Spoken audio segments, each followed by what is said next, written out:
আসসালামু আলাইকুম everyone, welcome back to my channel my mother's cooking studio.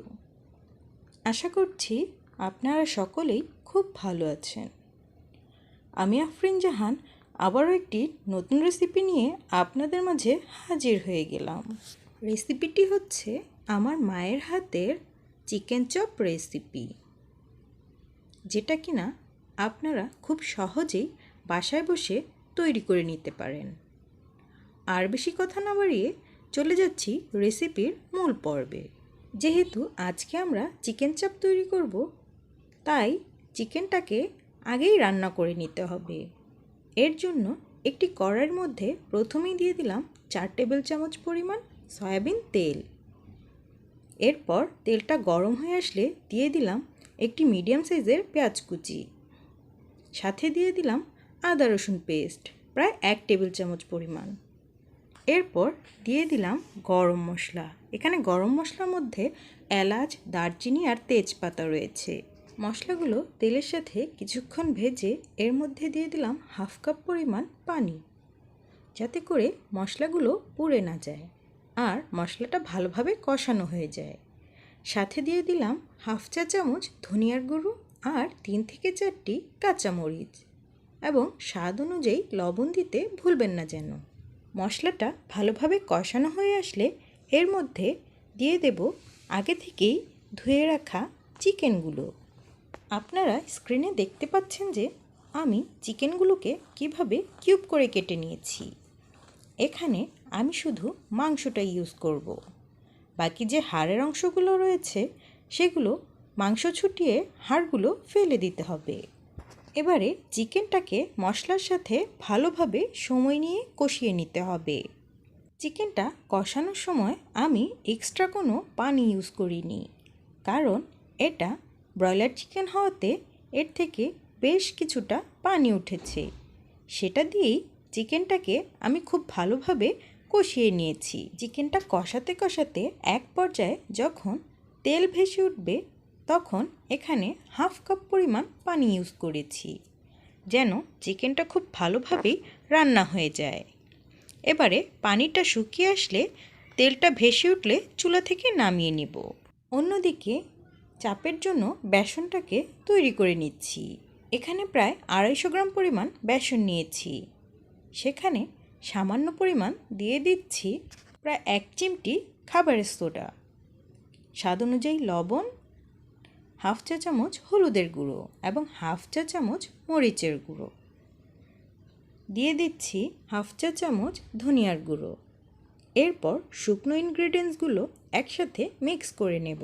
Mix করা হয়ে গেলে নর্মাল টেম্পারেচারের পানি দিয়ে একটু একটু করে ব্যাটারটাকে গুলিয়ে নিতে হবে। আপনারা স্ক্রিনে অবশ্যই লক্ষ্য করেছেন যে ব্যাটারটার কনসিস্টেন্সি কেমন হতে পারে।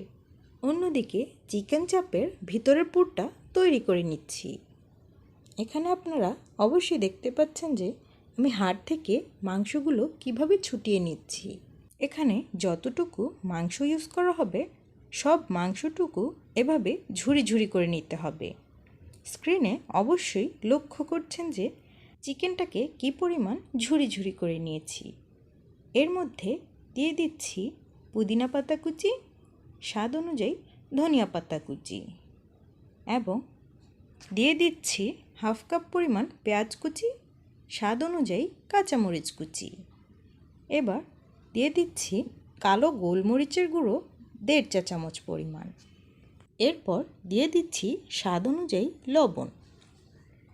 এখানে লবণটা বুঝে দিতে হবে। শুধু আলুর জন্য এবং কাঁচামরিচ, পেঁয়াজ, ধনিয়া পাতা, পুদিনা পাতা কুচিতে যতটুকু লবণ প্রয়োজন ঠিক ততটুকুই লবণ দিতে হবে এখানে, কারণ চিকেনটা রান্না করার সময় আমরা আগেই এখানে লবণ ইউজ করেছিলাম। এখন পুরটাকে গোল গোল চাপের মতো শেপ দিয়ে নিচ্ছি। স্ক্রিনে লক্ষ্য করলেই বুঝতে পারবেন 2 হাতের তালুতে নিয়ে এভাবে গোল গোল করে ঘুরিয়ে তারপরে চ্যাপটা করে নিতে হবে। এবারে আগে থেকেই যে বেসনের ব্যাটারটা তৈরি করে রেখেছিলাম সেটার মধ্যে চুবিয়ে চুবিয়ে গরম তেলে ছেড়ে দিতে হবে। আমি এখানে কড়াইয়ের মধ্যে আগেই তেল গরম বসিয়ে দিয়েছিলাম। এখানে আমি সয়াবিন তেলটা ইউজ করেছি। এবারে মিডিয়াম আঁচে গোল্ডেন ব্রাউন করে ভেজে নিব। অবশ্যই উল্টে পাল্টে দোনো সাইড গোল্ডেন ব্রাউন করে ভেজে নিতে হবে।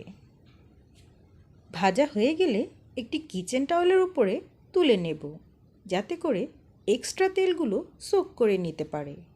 এবারে একই পদ্ধতিতে সবগুলো ভেজে নিব।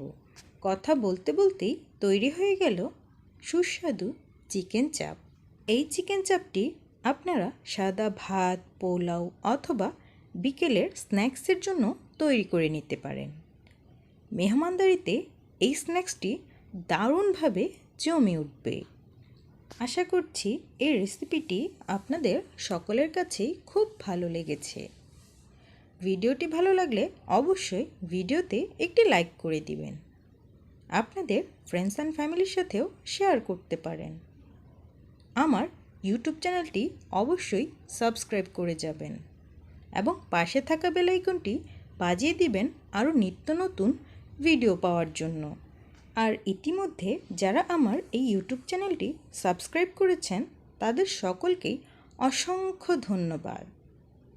আজ তাহলে এ পর্যন্তই। আল্লাহ হাফেজ।